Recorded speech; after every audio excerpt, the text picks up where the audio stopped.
ఇదొక ప్రత్యేకమైనది. ముఖ్యంగా మన ప్రాంతానికి, మన రైతాంగానికి ఉపయోగపడేటువంటి సమావేశం. భవిష్యత్ నిర్దేశకం వ్యవసాయం, మన రాష్ట్రం, మన దేశం. రైతు అనేటువంటి వ్యక్తులు ఈరోజు మన దేశంలో మనం రైతులుగా ఎందుకు ఉండాలి అనేటువంటి ప్రశ్న అడిగేటువంటి సందర్భం ఇవాళ దేశం. వ్యవసాయపరమైనటువంటి ఈ దేశంలో వ్యవసాయ ఆధారితమైనటువంటి గ్రామీణ ప్రాంతాలు 170% ఉన్నటువంటి ఈ దేశంలో, మన రాష్ట్రంలో ఇవాళ రైతు యొక్క ప్రయోజనాలని, రైతు యొక్క ఆలోచనల్ని ముందుకు తీసుకుపోవాలనేటువంటి ఒక సత్సంకల్పంతో ఇవాళ యువగళం పాదయాత్రలో మన యువతర నాయకుడు, జాతీయ తెలుగుదేశం పార్టీ ప్రధాన కార్యదర్శి శ్రీ నారా లోకేష్ బాబు గారు ప్రత్యేకంగా తొలి రోజు నెల్లూరు జిల్లాలో ఈ మర్రిపాడు మండలం ఆత్మకూరు నియోజకవర్గంలో రైతులతోనే నేను మాట్లాడాలి, రైతుల సమస్యలను తెలుసుకోవాలి, భవిష్యత్తులో ఈ సమస్యలకి పరిష్కారం నేను కానీ, తెలుగుదేశం పార్టీ కానీ తోడుగా నిలవాలి రైతులకి అనేటువంటి ఒక ఆలోచనతో ఈనాడు మొట్టమొదటిగా రైతు సమావేశాన్ని ఏర్పాటు చేసుకోవడం జరిగింది. 1-2 విషయాలు మాత్రం ఇక్కడ నేను ప్రస్తావన చేసి తర్వాత పెద్దలు శ్రీ లోకేష్ బాబు గారు మాట్లాడతారు. గమనించండి, ప్రధానంగా ఇవాళ సార్ మనం ఈ మర్రిపాడు మండలంలో ఉన్నాం. నెల్లూరు జిల్లాలో ఉన్నది 45 మండలాలు. 46 అయితే 45 మండలాలకు పూర్తిగా ఏదో ఒక విధంగా ఇరిగేషన్ ఉంది. చెరువులను, కాలువలను, ప్రాజెక్టులను. ఒకే ఒక్క మండలం ఈ జిల్లాలో కేవలం దేవుడి మీద భారమేసి వ్యవసాయం చేసేటువంటి మండలం ఈ మండలం. వర్షం పడితే, ప్రకృతి సహకరిస్తే వ్యవసాయం, లేకుంటే లేదు. అందుకనే నాడు అందరం ఆలోచన చేసి ఈ మండలానికి సాగునీరు, త్రాగునీరు ఇవ్వాలంటే ఏం చేయాలి అని చెప్పి ఆలోచన చేస్తే సోమశిల ప్రాజెక్టు నుంచి హై లెవెల్ లిఫ్ట్ కార్యక్రమం కానీ పెట్టగలిగితే ఈ ప్రాంతమంతా సస్యశ్యామలమయ్యేదానికి అవకాశం ఉంటుందని చెప్పి చాలామంది సలహా ఇవ్వడం, సాంకేతిక నిపుణులతో మాట్లాడడం, వ్యవసాయ రంగ నిపుణులతో మాట్లాడిన తర్వాత ప్రభుత్వంలో అనేక సందర్భాల్లో దీన్ని ప్రస్తావన చేశాక సోమశిల హై లెవెల్ కెనాల్ అని ఒక ప్రాజెక్ట్ని 1860 కోట్ల రూపాయలతో, దీన్ని 1680 కోట్ల రూపాయలతో దీన్ని మంజూరు చేయించాం. శంకుస్థాపన చేశాం, పనులు మొదలుపెట్టాం. శంకుస్థాపన సోమశిల ప్రాజెక్టు దగ్గరే చేశాం. అక్కడి నుంచి పైప్ లైన్ల గుండా మనం ఇప్పుడు వెళ్లేటువంటి గ్రామం, దీని తర్వాత గ్రామం పడమటి నాయుడుపల్లి, కదిరి నాయుడుపల్లి, నిన్న మనం వచ్చిన గ్రామం. ఈ గ్రామాల్లో భూసేకరణ చేసి ఫస్ట్ బ్యాలెన్సింగ్ రిజర్వాయర్ అక్కడ కట్టాలి. అది మొదటి కార్యక్రమం. దీనికి లిఫ్ట్లు పెట్టుకుంటూ వచ్చాం. దీని తర్వాత పొంగూరు అని, తర్వాత అనేక రిజర్వాయర్లు, 5 రిజర్వాయర్లు వస్తాయి దీంట్లో. సెకండ్ ఫేజ్లో మరొక 4 రిజర్వాయర్లు వస్తాయి. పని మొదలుపెట్టాం. చేసిన తర్వాత రాష్ట్రం విభజన జరిగింది. ప్రభుత్వాలు కొంతమేర దీన్ని కొనసాగించాయి. తర్వాత వచ్చిన ప్రభుత్వాలు భూసేకరణ అనేటువంటిది పూర్తిగా నిర్లక్ష్యం చేయడం వల్ల ఈ యొక్క ప్రాజెక్టు ఒక్క అడుగు కూడా ముందుకు పడలేదు. ఎక్కడైనా ప్రాజెక్టు నత్తనడక నడిచిందని అంటామే కానీ అసలు ఒక్క అడుగు కూడా ముందు పడిన ప్రాజెక్ట్ ఏదైనా ఉందంటే ఈ హై లెవెల్ కెనాల్. ఈ ప్రాంతంలో రైతాంగానికి అంతా సుపరిచితులైనటువంటి ఆనం సంజీవ్ రెడ్డి గారు 2 దఫాలు ఎమ్మెల్యేగా, మంత్రిగా పనిచేశారు. అలాగే సోమశిల ప్రాజెక్టు సాధనలో ఇక్కడి నుంచి, నెల్లూరు నుంచి ప్రత్యేక రైలు ఢిల్లీకి ఇందిరాగాంధీ గారిని కలవని పోయినప్పుడు వారందరూ కలిసి వెళ్లారు. అందుకనే ఈ ప్రాజెక్టుకి ఆయన నామకరణం కూడా చేయడం జరిగింది. ఏఎస్ఆర్ హై లెవెల్ కెనాల్ అని పెట్టారు పేరు. ఎందువలనో మరి ఆ పేరు ఇష్టపడలేదో ప్రభుత్వానికి, లేకుంటే ఈ ప్రాజెక్టు ఈ ఒక్క మండలానికి ఇన్ని వందల కోట్లు ఖర్చు పెట్టాలా అని చెప్పి నిర్లక్ష్యం చేశారో తెలియదు. కానీ ఈనాటి ప్రభుత్వం ఏమాత్రం కూడా ముందడుగు వేయలేదు. ఆ పరిస్థితుల్లో ఉంది. ఇది ఇట్లా ఉండగానే ఈ ఫస్ట్ ఫేజ్ దీన్ని 2 విడతలు చేసాం. ఒకేసారి 1600 కోట్ల ప్రాజెక్ట్ అంటే ఇది జరగదు ప్రభుత్వంలోని. 860 కోట్లు ఒకటి, 820 కోట్లు ఒకటి అని దీన్ని 1600ని స్ప్లిట్ చేసి ఫేజ్ 1, ఫేజ్ 2 అని ఫేజ్ 1కి శంకుస్థాపన చేశాం. ఇప్పుడు మొదటి రిజర్వాయర్కే భూసేకరణ చేయలేదు, 2వ ఫేజ్కి శంకుస్థాపన చేసేశారు వర్చువల్గా. అది కూడా వర్చువల్ అనేది ఒకటి కొత్త ఫ్యాషన్ అయిపోయింది సార్. ఇప్పుడు మేము ఎక్కడైనా శంకుస్థాపన అంటే ఆయన చంద్రమోహన్ మంత్రిగా ఉన్నప్పుడు ఆయన పోయి చేసేవాడు, నేను ఉన్నప్పుడు నేను పోయి చేసేవాడు, నాన్నగారు ఉన్నప్పుడు ఆయన వచ్చి చేసేవాడు. ఈ వర్చువల్ అనే పదం ఎవరు కనిపెట్టారో కానీ ఈ వర్చువలే బోగస్ అయిపోయింది ఇవాళ. అసలు ఆ పదానికే అర్థం లేని పరిస్థితి. ఆ వర్చువల్ అని శంకుస్థాపన ఎక్కడో అమరావతిలోనో లేకుంటే తాడేపల్లిలో కూర్చొని చేస్తే దానికి టెండర్లు పిలిచి ఒక చెరువు పని మొదలుపెట్టారు. అది ఇవాళ అధికారంలో ఉన్న ఒక నాయకుడికి ఆ టెండర్ కూడా ఇచ్చారు. ఆయన అప్పుడప్పుడు సబ్ కాంట్రాక్టులు ఇచ్చి పని చేయిస్తూ ఉంటారు. అదొక వ్యవహారం. అసలు మొదటి చెరువుకే నీళ్లు రాకపోతే ఇది లింక్ ట్యాంక్స్ సార్. మొదటి చెరువు పడమటి నాయుడుపల్లి చెరువులోకి నీరు వస్తేనే మిగతా 8 చెరువులకి 9 చెరువులకి నీళ్లు పంప్ చేస్తారు. లేకుంటే వాటర్ పోయే పనే లేదు ఎక్కడ. అటువంటి ప్రాజెక్టులో మొదట వదిలేసి వారి చివరి చెరువుకి పనులు జరుగుతూ ఉన్నాయి. పని అన్నీ చేస్తే పర్వాలేదు, సంతోషమే. అది కూడా చేయడం లేదు. కాబట్టి ఇలాగా ఈ హై లెవెల్ కెనాల్ అనేటువంటిది మర్రిపాడు మండల రైతాంగానికి ఇది జీవనాధారం, అసలు జీవనాడి. అట్లా అనుకుంటే వాళ్ళకి అది లేనిదే వేరేది లేదు. మేము చూసాం సార్ గతంలో నాన్నగారు ఉన్నప్పుడు. కానీ అప్పుడు మన సీతారామసాగర్ అని, వెలిగొండ ప్రాజెక్ట్ అని, ఇలా చాలా ప్రాజెక్టులు గుండా తెద్దామని చూసాం. కానీ ఎక్కడ కూడా కుదరడం లేదు. ఒక్క సోమశిల నుంచి లిఫ్ట్ చేస్తేనే దీనికి విధి ఉంటుంది. సోమశిల నుంచి లిఫ్ట్ చేయడానికి కూడా కింద డెల్టా రైతాంగాన్ని మమ్మల్ని అభ్యంతరించారు. మీరు పెట్టడానికి లేదు, మాకు వచ్చే నీళ్లు మీరెట్ట లిఫ్ట్లు చేస్తారు పైన ఉన్నోళ్ళని. సరే, అప్పుడు దానికి బ్యాలెన్సింగ్ రిజర్వాయర్ కింద ఎప్పటికప్పుడు మేము నీళ్లు సప్లై ఇస్తుంటాం తెలుగుగంగలో అని చెప్పి హామీ ఇచ్చిన తర్వాత డెల్టా రైతాంగం ఒప్పించుకొని ఇక్కడి పనులు మొదలుపెట్టాం. ఇది ఒక స్టేజ్ సార్. ఇక రెండవది ఇంకొకటి ప్రధానమైంది, ఈ ఆత్మకూరు నియోజకవర్గం తర్వాత ఉన్నటువంటి కొంత ఉదయగిరి తర్వాత కందుకూరు సార్. అది రాళ్లపాడు ప్రాజెక్టు వరకు సోమశిల ఉత్తరపు కాలువ వెళ్తుంది. సరే, అది ఆ కాలువకి నాన్నగారి సమయంలోనే కొండపనాయుడు గారి కాలువ అని దానికి నామకరణం చేశాం ఉత్తరపు కాలువకి. ఆ ఉత్తరపు కాలువకి లైనింగ్ చేసి బాగా నీరు పారుతున్నాయి. కింది వరకు పోవడానికి కొంత ఇబ్బంది ఉందని చెప్పి కెనాల్ వైడెన్ చేసి లైనింగ్ చేస్తే కొంత ఫోర్స్ఫుల్గా కిందకి పోతాయని చెప్పి ఈ నిపుణులు చెప్పిన దాని మీదట దాన్ని చేద్దామని అనుకుంటున్నాం. ఈ లోపల ప్రభుత్వం ఉత్తరపు కాలువ వైడనింగ్ లైనింగ్ అని ఒక కార్యక్రమం పెట్టి, అట్లాగే దక్షిణపు కాలువకు పెట్టి మొత్తం మీద అది అంతా కలిపి ఒక 1400 కోట్ల రూపాయలకి రెండు కాలువలు, దక్షిణపు కాలువ ఉత్తరపు కాలువ. దక్షిణపు కాలువ అనేది మొదలయ్యేది దక్షిణపు కాలువ అనే పేరు, కానీ అది పోయేది కండలేరు రిజర్వాయర్కి. కండలేరు రిజర్వాయర్కి 12 టీఎంసీల నీళ్లు 12,000 క్యూసెక్కులు పోతాయి ప్రతిరోజు. దాన్ని వైడన్ చేసి ఇప్పుడు ఏం చేశారంటే వాళ్ళు 2 టీఎంసీలు ఒకే రోజు పంపించాలని చెప్పి వైడన్ చేస్తామన్నారు. కాలువ ఉన్న లైనింగ్ బద్దలు కొట్టారు. ఎట్లయితే రాష్ట్రంలో విధ్వంసం చేసి అన్ని సర్వనాశనం చేయాలని విధ్వంసానికి పూనుకున్నారో, ఈ సోమశిల ప్రాజెక్టులో ఉన్నటువంటి ఉత్తర దక్షిణపు కాలువలు నెల్లూరు జిల్లా రైతాంగానికి ఉపయోగపడే వాటిని కూడా విధ్వంసం చేశారు. దాన్ని బద్దలు కొట్టారు, లైనింగ్లన్నీ తీశారు, కొంతమేర వైడనింగ్ చేశారు. తర్వాత బిల్లు పెడితే ప్రభుత్వంలో డబ్బు లేదు, బిల్లు మళ్ళీ ఇస్తాం ఇంకా పనిచేయండి అన్నారు. మొదటి బిల్లుకే డబ్బు లేదని మీరంటే మేమేం చేస్తామని వాళ్ళు మిషన్లు కూడా ఎత్తుకొని వెళ్ళిపోయారు సార్. ఒకరేమో ఆ దక్షిణపు కాలువ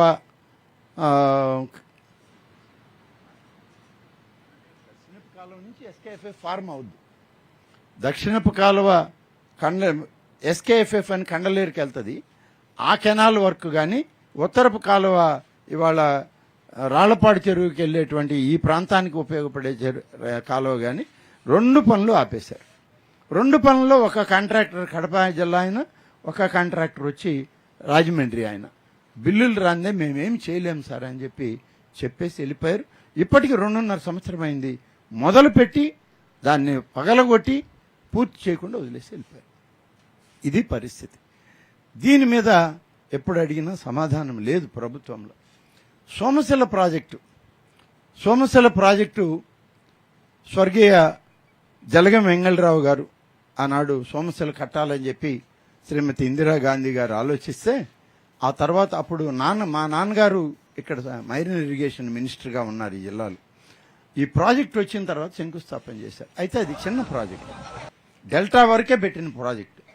తర్వాత పెద్ద ఆయన తాతగారు వచ్చారు అధికారంలోకి. డాక్టర్ ఎన్టీ రామారావు గారు ముఖ్యమంత్రి అయిన తర్వాత తెలుగు గంగ ప్రాజెక్టు పెట్టి దీనిలో అంతర్భాగం చేశారు సోమశిల ప్రాజెక్టుని తెలుగు గంగలోకి. అప్పుడు 72 టీఎంసీల ప్రాజెక్టుని తయారు చేశారు. 78 టీఎంసీల ప్రాజెక్టు తయారైంది. ఇప్పుడు మొత్తానికి నెల్లూరు జిల్లా కంబైన్డ్ డిస్ట్రిక్ట్కి పార్ట్ ఆఫ్ చిత్తూరు జిల్లా, ఇప్పుడు మనకు కలిసినటువంటి కందుకూరి ఈ ప్రాంతాలన్నిటికి కూడా ఇది ఒక జీవనాడి ప్రాజెక్టు సోమశిల. అన్నమయ్య ప్రాజెక్టు దిగిపోయింది 2 ఏళ్ల క్రితం. ఇప్పటికి దాని మీద తట్టడి మట్టి ఇలా.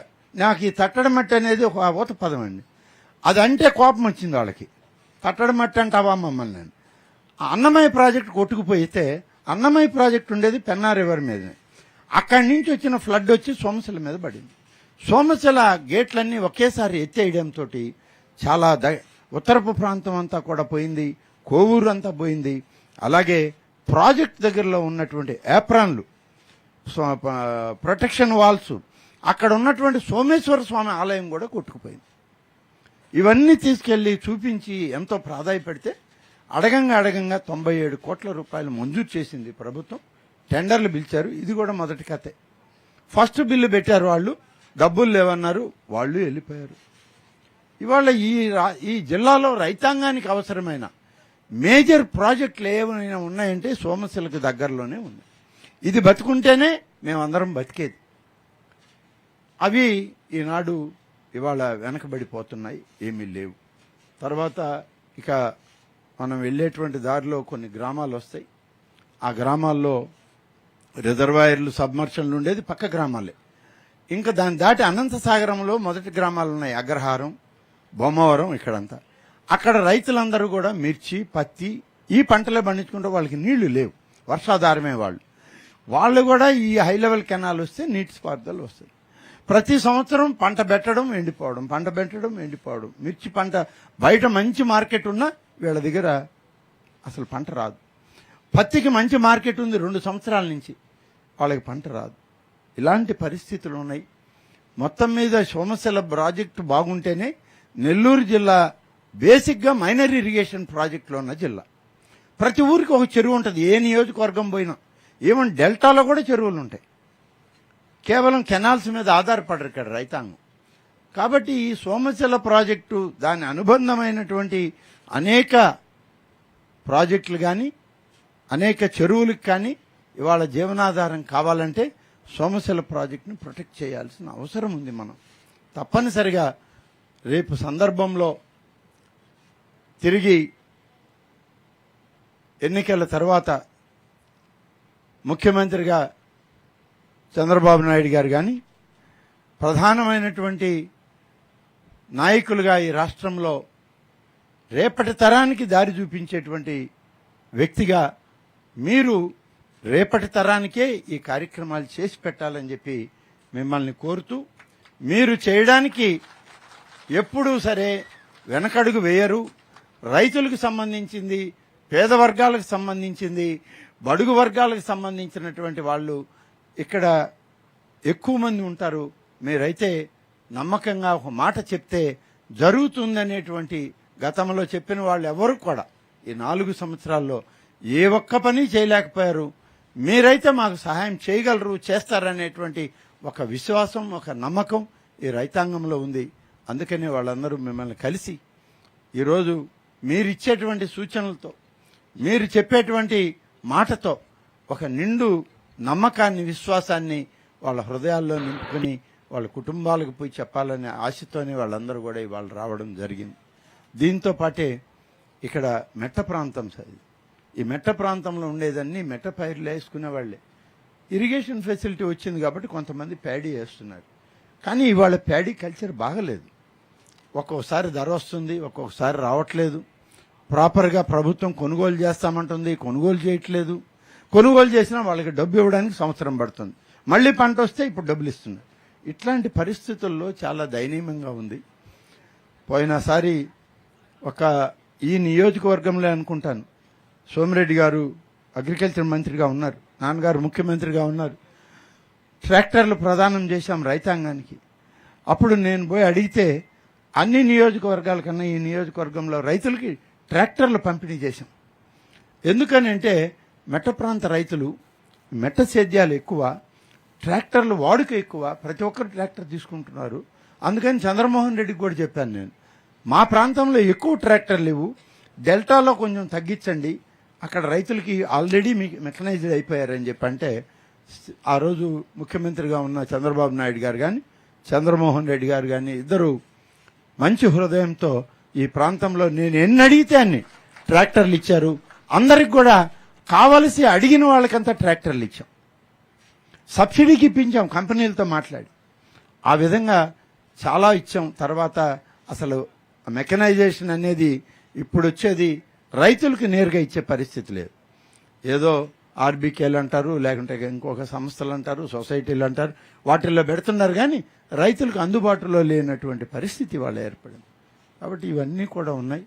కొంచెం మీరు పెద్ద మనసుతో వాళ్ళందరినీ ఆలకించి మీ యొక్క సహాయ సహకారాలు, మీ యొక్క దీవెనలు మా ప్రాంత రైతాంగానికి ఇచ్చినట్లయితే వలసలు తగ్గిపోతాయి సార్. ఇవాళ మనం పోయే కొన్ని గ్రామాల్లో మీరు వస్తున్నారంటే బయట వాళ్ళ నుంచి వచ్చి ఉండారు. వాళ్ళు ఏమన్నా అడిగితే మీరేమన్నా హామీ ఇస్తారేమో. నేను అందరు ఇక్కడి నుంచి చెన్నై, బెంగళూరు, హైదరాబాద్ ఇలాంటి ప్రాంతాలకు వెళ్ళి కూలి పనులు చేసుకుంటున్నారు రైతాంగం. ఇక్కడ రైతు, అక్కడ కూలి. ఇది పరిస్థితి. చదువుకున్నారు పిల్లలు, ఐటీ చదువుకున్నారు, లేకుంటే పెద్ద పెద్ద చదువులు చదివిన పిల్లలు వాళ్ళు మా ఊర్లలో మేము ఏం చేస్తాం సార్, ఎందుకు సార్ ఇక్కడ ఉండడం అని ఎక్కడెక్కడికో వెళ్ళి పొట్టకూటి కోసం ఉద్యోగాలు అక్కడ ఇచ్చుకుంటున్నారు. సొంత భూమి ఉంటే దీన్ని చూడడంలే. ఎక్కడ సాఫ్ట్వేర్ కంపెనీలో, మరొక కంపెనీలో, కార్పొరేట్ సెక్టర్లో ఉద్యోగాలు అటెండరు, స్వీపర్ దగ్గర నుంచి సీఈఓల దగ్గర దాకా ఉన్న వాళ్ళు వీళ్ళల్లో ఉన్నారండి. వీళ్ళ బిడ్డలు ఉన్నారు. కానీ ఇక్కడ మాత్రం వాళ్ళకి దారి లేదు, తినడానికి తిండి లేదు. ఏ ఇంటికి వెళ్ళినా ముసలి వాళ్ళు ఉంటారు, అవ్వో తాతో ఉంటారు తప్ప అమ్మా నాయన కూడా వెళ్ళిపోతున్నారు.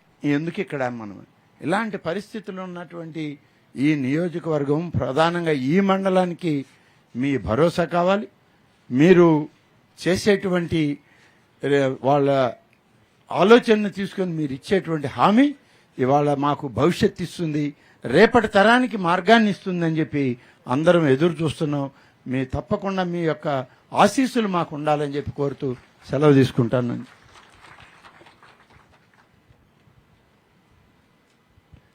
అందరికీ నమస్కారం.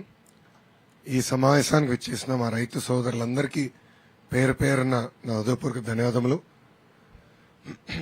2014 నుంచి 2019 మధ్యలో ఒకసారి మీరందరూ చూస్తే ఏ రాష్ట్రం చేయని విధంగా 50,000 రూపాయల రుణాలు ఉన్న రైతులకి ఒకే సంతకంతో రుణమాఫీ చేసిన ఘనత ఒక తెలుగుదేశం పార్టీ. అంతేకాకుండా మీరు చూస్తే ఇత్తనాలు కానివ్వండి, పురుగు మందులు కానివ్వండి, ఎరువులు కానివ్వండి, ఇవన్నీ కూడా యుద్ధ ప్రాతిపదికంగా ఆనాడు అందజేశాం. ఇన్పుట్ సబ్సిడీ ఇచ్చాం. ఏకంగా పంట కుంటలు తవ్వేదానికి ఉపాధి హామీతో అనుసంధానం చేసి పనులు చేశాం. నాకు ఇప్పుడు కూడా బాగా గుర్తు, సోమిరెడ్డి చంద్రమోహన్ రెడ్డి గారు వ్యవసాయ శాఖ మంత్రిగా ఉన్నప్పుడు నేను కూడా అదే క్యాబినెట్లో ఉన్నా. మాకప్పుడు 15 రోజులకు ఒకసారి క్యాబినెట్ మీటింగ్ జరిగేది, మస్ట్ అండ్ షుడ్. జరిగినప్పుడు ప్రతి క్యాబినెట్ మీటింగ్ లో ముఖ్యమంత్రి చంద్రబాబు నాయుడు గారితో దెబ్బలాడేవారు. ఆయన ఈ రైతులు ఇబ్బంది పడుతున్నారు, ఆ రైతులు నష్టపోయారు, వీళ్ళని ఆదుకోవాలి, వీళ్ళకి గిట్టుబాటు ధర ఇవ్వాలని ఇట్లా ప్రభుత్వంలోనే ఆనాడు పోరాడి రైతులకి అండగా నిలబడటం జరిగింది. అంతేకాకుండా మీరు చూస్తే ఎప్పుడు లేని విధంగా 90% సబ్సిడీ ద్వారా అడిగిన ప్రతి రైతుకి డ్రిప్ ఇరిగేషన్ కూడా అందజేసిన ఘనత తెలుగుదేశం పార్టీ. ఇంకా రైతు రథాల గురించి పెద్దలు చాలా స్పష్టంగా చెప్పారు. ఆనాడు ఎన్టీఆర్ జలశ్రీ కింద బోరేస్తమే కాదు సోలార్ మోటార్ కూడా బిగించాలన్న లక్ష్యంతో ఆనాడు కార్యక్రమాలు చేశాం. ఏకంగా ఇరిగేషన్ ప్రాజెక్టులు, ఒక పోలవరమే పట్టిసీమ కాదు, అన్ని ఇరిగేషన్ ప్రాజెక్టులు ఆనాడు యుద్ధ ప్రాతిపదికగా ముందరికెళ్లాలి, పనులు పూర్తి చేయాలి, ప్రతి ఎకరానికి సాగునీరు అందజేయాలన్న లక్ష్యంతో ఆనాడు తెలుగుదేశ ప్రభుత్వం పనిచేసింది. కానీ మీరేం చేశారు? పాలిచ్చే ఆవు వద్దని తన్నే దున్నపోతుంది తెచ్చుకుని, అవునా కదా? పాలిచ్చే ఆవు వద్దని తన్నే దున్నపోతుంది తెచ్చుకుని. ఇప్పుడు విచిత్రం ఏంటంటే నెల్లూరు జిల్లాకి ప్రధానంగా మొదటి 2.5 సంవత్సరాలు ఇరిగేషన్ శాఖ మంత్రిగా అనిల్ గారు ఉన్నారు. ఆయన ఇరిగేషన్ శాఖ మంత్రిగా ఉంటూనే నెల్లూరులో ఒక్క ప్రాజెక్టు కూడా పూర్తి చేయాల. పూర్తి చేస్తాం కాదు కదా, మధ్యలో వదిలేశారు ప్రాజెక్టులని. ఇప్పుడు పెద్దలు చెప్పారు వైడనింగ్ ఆఫ్ కెనాల్, ఉన్న కెనాల్ లైనింగ్ పగలగొడతారు, పగలగొట్టిన దానికి డబ్బులు విడుదల చేయరు, వాడు పారిపోతారు. అదేవిధంగా సోమశిల లిఫ్ట్ ప్రాజెక్ట్ తీసుకుంటే ఏకంగా బాబు గారు ఆనాడు పనులు ప్రారంభిస్తే అది ఆపేస్తారు. మొదటి ఫేజ్ 1 పూర్తి చేయకుండా కమిషన్ కోసం ఫేజ్ 2 ప్రారంభిస్తారు. అది ముందరికి వెళ్ళిందా? లేదు. ఇది ఒక పక్కన. ఇంకో పక్కన మళ్ళీ 2.5 సంవత్సరాలు అయిన తర్వాత ఏకంగా వ్యవసాయ శాఖ మంత్రిగా గోవర్ధన్ రెడ్డి గారికి జగన్ గారు అవకాశం ఇచ్చారు. నెల్లూరు జిల్లాకు చెందిన వ్యక్తే. వ్యవసాయం బాగుపడిందా జిల్లాలో? లేదు. రైతులకు ఆదాయం పెరిగిందా? లేదు. ఇక్కడ అకాల వర్షాలు పడితే కనీసం రైతులు ఆదుకునడం మంత్రి లేదు. మంత్రి గారు దేంట్లో బిజీగా ఉన్నారో మీరందరూ ఒకటి తెలుసుకోవాలండి. ఆయన కోర్టులోనే దొంగతనం చేసిన వ్యక్తి, కోర్టు దొంగ ఆయన మంత్రి గారు. జనరల్ గా దొంగతనం చేసి కోర్టుకు వెళ్తాం. ఒక దొంగతనం చేసిన దొంగ ఏం చేస్తాడు? దొంగతనం చేసిన అది కోర్టుకు వెళ్తాడు, శిక్ష పడుతుంది. ఈయన కోర్టులోనే దొంగతనం చేశాడు. సో సిబిఐ ఎంక్వైరీలో బిజీగా ఉన్నాడు. సొంత జిల్లాలో అకాల వర్షాల వల్ల మిర్చి రైతులు చాలా నష్టపోతే కనీసం మంత్రి గారు ఫీల్డ్కి వెళ్ళి ఏం జరిగింది, ఎన్యూమరేషన్ జరిగిందా జరగలేదా, కేబినెట్ మీటింగ్ లో ముఖ్యమంత్రి గారి దృష్టికి తీసుకెళ్లా ఇట్లా నష్టపోయారు మనం ఆదుకోవాలని ఏనాడైనా మంత్రి గారు మాట్లాడారని, పట్టించుకున్నారని? ఇంకెందుకంటే ఆ కేబినెట్ మీటింగ్ ఎందుకు? వీళ్ళు వెళ్తారు, ముఖ్యమంత్రి గారు అంటారు ఓకే ఈ నిర్ణయాలు నేను తీసుకుంటాను, వీళ్ళందరూ తలూపుని వస్తారు. అదే బాబు గారు ముఖ్యమంత్రిగా ఉన్నప్పుడు, నేను మంత్రిగా గాని సోమిరెడ్డి గారు మంత్రిగా ఉన్నప్పుడు యుద్ధం జరిగేది, మాకు డిస్కషన్ జరిగేది కేబినెట్ మీటింగ్. అక్కడ ఇట్లా జరిగింది, ఇక్కడ ఇట్లా ఈ సమస్య ఉంది. అప్పుడు బాబు గారు అడిగారు, మిగతా మంత్రుల దగ్గర సమాచారం తెలుసుకున్నారు. అప్పుడు ప్రజల సమస్యలు పరిష్కరించారు. ఇప్పుడు అది లేనే లేదు. అంటే ఇరిగేషన్ శాఖ మంత్రి గారు నెల్లూరు జిల్లాకు అన్యాయం చేసిపోయాడు. ఇప్పుడు వ్యవసాయ శాఖ మంత్రి గారు అదే దారిలో నడుస్తున్నారు. ఆయన నెల్లూరు చేసింది ఏం లేదు, ఈయన నెల్లూరు చేసింది ఏం లేదు. ఇప్పుడు వ్యవసాయ శాఖ మంత్రి అంటే కనీసం ప్రత్యేకంగా ఈ ప్రాంతానికి ఎక్కువ ఇవ్వాలి కదా, నిధులు కానీ ఏదో ఇవ్వాలి కదా, సొంత జిల్లాని మనసు ఉండాలి కదా. ఏం చేసినాడైనా? నష్టపరిహారం అందజేసినారు. ఇక నెల్లూరు జిల్లా రైతులే కాదండి, ఆంధ్ర రాష్ట్రంలో రైతాంగం మొత్తం ఈ ప్రభుత్వం చేతిలో బాధితులే. ఎక్కడా గిట్టుబాటు ధర లేదు. ఎన్నికల ముందల గిట్టుబాటు ధర అందించడానికి 3,500 కోట్ల రూపాయలతో ప్రతి సంవత్సరం నిధి ఏర్పాటు చేస్తాను. దాని గురించి మాట్లాడే నాదుడులే. ప్రభుత్వం మర్చిపోయింది ఆ హామీ. ఇట్లా అనేక హామీలు రైతులకు ఇచ్చింది ప్రభుత్వం.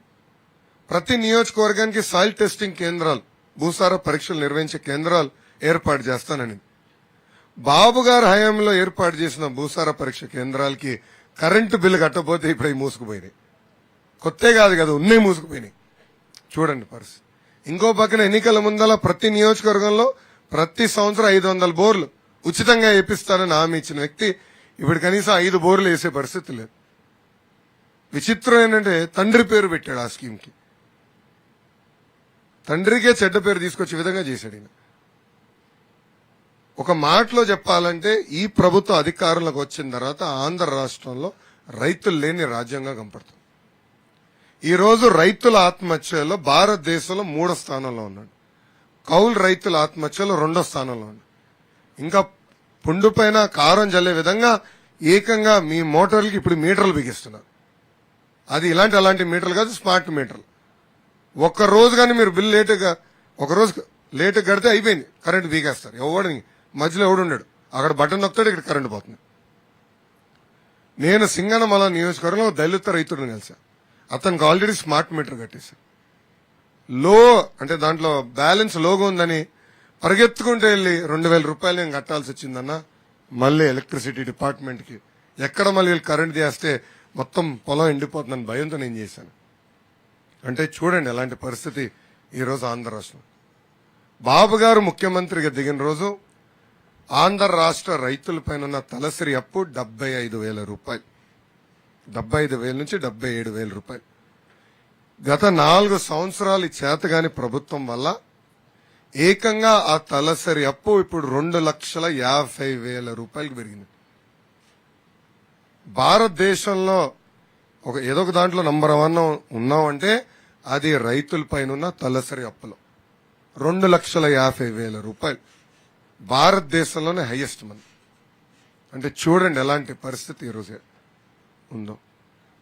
అందుకే నేను నెల్లూరు జిల్లాలో అడుగుపెట్టినప్పుడు మొదటి మీటింగ్ రైతాంగంతో పెట్టుకోవాలి.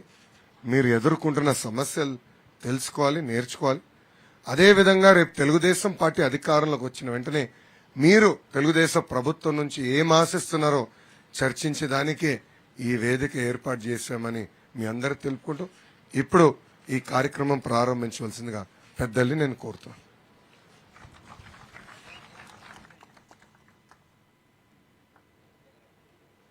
సార్ నమస్కారం సార్. స్టేజ్ పైన ఉన్న పెద్దలందరికీ నమస్కారం సార్. సార్ నా పేరు కటారి రమణయ్య, మాది పడమటినాటిపల్లి గ్రామం సార్. పెద్దలు రామనారాయణ రెడ్డి గారు మీకు చెప్పారు సార్. మాకు ముఖ్యమైన ప్రాబ్లం 2013 నుంచి 2023 వరకు మాది ముంపు గ్రామంగా డిక్లేర్ చేశారు, నోటిఫికేషన్ ఇచ్చారు. చాలాసార్లు రేషన్ కార్డులు తీసుకురండి, మీ ఆధార్ కార్డులు తీసుకురండి అని జెరాక్స్లు తీసుకురావడం తప్ప ఇప్పటి వరకు పెద్దలు చెప్పినట్టు ఒక తట్ట మట్టి తీయలేదు. మా మెయిన్ ప్రాబ్లం ఏంటంటే ఆ రోజు నుంచి ఈ రోజు వరకు మాకు రోడ్లు ఇవ్వరు. దేశమంతా నరేంద్ర మోడీ గారు శుభ్రత పరిశుభ్రత కింద టాయిలెట్స్ ఇస్తే మా పంచాయతీకి టాయిలెట్స్ ఇవ్వరు, రోడ్స్ వేయరు. ఏ ఒక్క డెవలప్మెంట్ కార్యక్రమం ఈ గడిచిన 10 సంవత్సరాల్లో చేయలేదు. కొత్త బోర్ వేసుకోకూడదు, కొత్త బిల్డింగ్ కట్టకూడదు. ఎందుకంటే మీరు ఆల్రెడీ నోటిఫికేషన్ లో ఉంది, మీకు R&R ప్యాకేజింగ్ కింద మేము డబ్బులు ఇస్తామని చెప్పారు. అప్పుడు ఆ రోజు నుంచి ఈ 10 సంవత్సరాలలో మా పంచాయతీ రైతులము చాలా ఇబ్బందులు పడుతున్నాం సార్. అంటే డెవలప్మెంట్ చేయరు, ఇట్లా ఈ పని చేయరు. సో మేము దయచేసి మిమ్మల్ని కోరుకుండేది, మన ప్రభుత్వం వస్తే మీరు ఇది చేయగలరా, చేస్తారా? ఇది మీకు అర్థమై ఉంటుంది సార్. మేమంతా డ్రై ల్యాండ్ పెద్దలంతా మీకు చెప్పారు రామనారాయణ రెడ్డి గారు. సో దయచేసి మీరు ఈ ప్రాబ్లం సాల్వ్ చేస్తారని మేము మనవి చేసుకుంటాం సార్. తప్పనిసరిగా తెలుగుదేశం పార్టీ అధికారంలోకి వచ్చిన వెంటనే R&R ప్యాకేజ్ అందజేస్తాం. 5 సంవత్సరాల్లో ప్రాజెక్ట్ పూర్తి చేసే బాధ్యత తెలుగుదేశం పార్టీ తీసుకుంటుంది. అంతేకాకుండా అవసరమైన పిల్ల కాలువలు కూడా తవ్వాల్సింది ఉంది. ఈ ప్రభుత్వం వచ్చేగల మైనర్ ఇరిగేషన్ కూడా గాలికి వదిలేసింది. ఎక్కడ పిల్ల కాలువలు తవ్వట్లేదు, ఉన్న కాలువలకి ఆధునికరణ జరగట్లేదు, వదిలేశారంత. ఇవన్నీ మనం అధికారంలోకి వచ్చిన తర్వాత తప్పనిసరిగా చేసే బాధ్యత మేము తీసుకుంటాం. Thank you.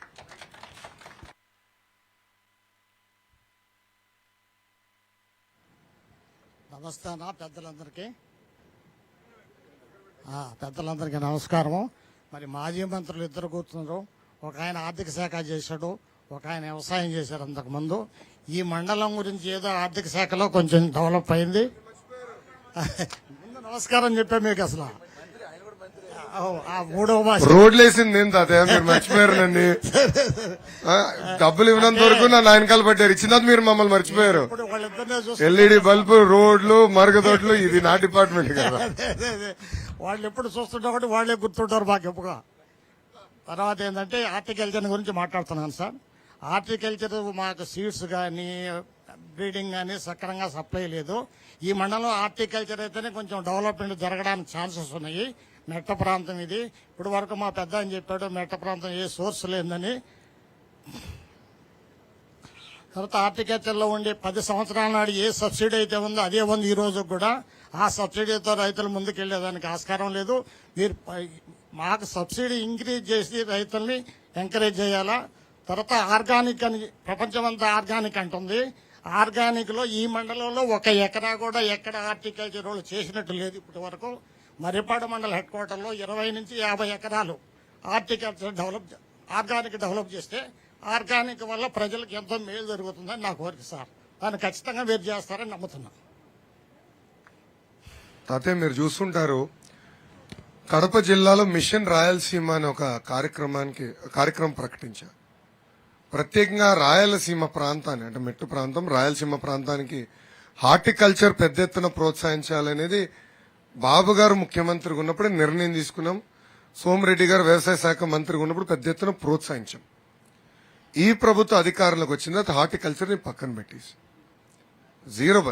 మేము అధికారంలో ఉన్నప్పుడు కూడా జీరో బడ్జెట్ న్యాచురల్ ఫార్మింగ్ అని ఆనాడు ప్రేమ్జీ ఫౌండేషన్ ద్వారా దాదాపు 200 కోట్ల రూపాయలు తీసుకొచ్చి ఖర్చు పెట్టి ఆ ప్రాజెక్ట్ కూడా ప్రెజెంట్ చేస్తాం జరిగింది. ఇప్పుడు నేను బలంగా నమ్మేది మీరు అన్నట్టు మన ప్రాంతం హార్టికల్చర్కి వెళ్ళాలి. నన్ను అడిగితే రాష్ట్రం కూడా ఎక్కువ శాతం హార్టికల్చర్ వైపుకి వెళ్ళాలి.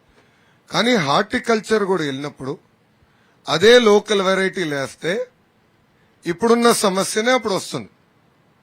ఇప్పుడు మామిడికి వెళ్ళాం, అందరూ బేంగనపల్లి వేస్తే ఏమవుతుంది, సప్లై ఎక్కువ అవుతుంది, డిమాండ్ తక్కువ ఉంటుంది, ధరలు పడిపోతాయి.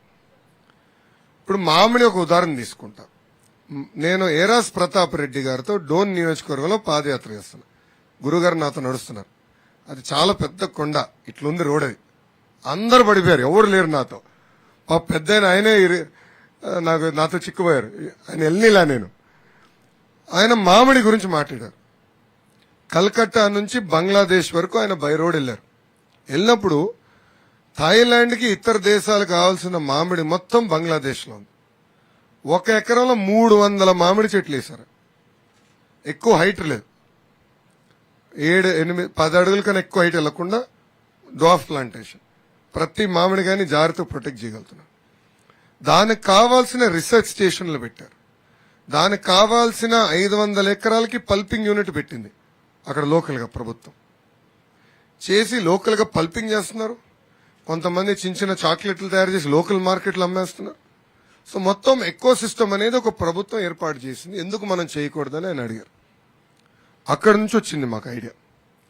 అగ్రో క్లైమాటిక్ కండిషన్స్ ప్రకారం మామిడి, దానిమ్మ, అరటి, మన ఖర్జూరకాయ ఇలా రైతుల్ని పెద్ద ఎత్తున ప్రోత్సహించి మొదటి 2-3 సంవత్సరాలు ఏకంగా ఉపాధి హామీతో అనుసంధానం చేయడానికి అవకాశాలు ఉన్నాయి చట్టం ప్రకారం. సో ఉపాధి హామీతో అనుసంధానం చేసి ఆ పంట చేతికి వచ్చే వరకు చేయూతగా నిలబడాల్సిన బాధ్యత ప్రభుత్వం పైన ఉంది. అది మేము చేస్తాం. అదే కాకుండా ప్రతి పంటకి ఒక రీసెర్చ్ సెంటర్ క్రియేట్ చేయాలి. ఎందుకంటే మన ఖర్జూర తోట చూసా, మన బద్వేల్లో మొక్క ఎక్కడి నుంచి వచ్చింది, తమిళనాడు నుంచి. విపరీతమైన ఖర్చు అయింది. ఎందుకు మనం చేయకూడదు అది? సో పెద్ద ఎత్తున ప్రోత్సహించినప్పుడు అవసరమైన రీసెర్చ్ స్టేషన్స్ మన దగ్గర ఉండాలి, అవసరమైన మొక్కలు మనం ఏర్పాటు చేయాలి, వేరియంట్స్ తయారు చేయాలి. రైతులకు అండగా నిలబడాల్సిన బాధ్యత ప్రభుత్వం పైన ఉంది. సో ఈ ఆలోచనతో తెలుగుదేశం పార్టీ ఉంది.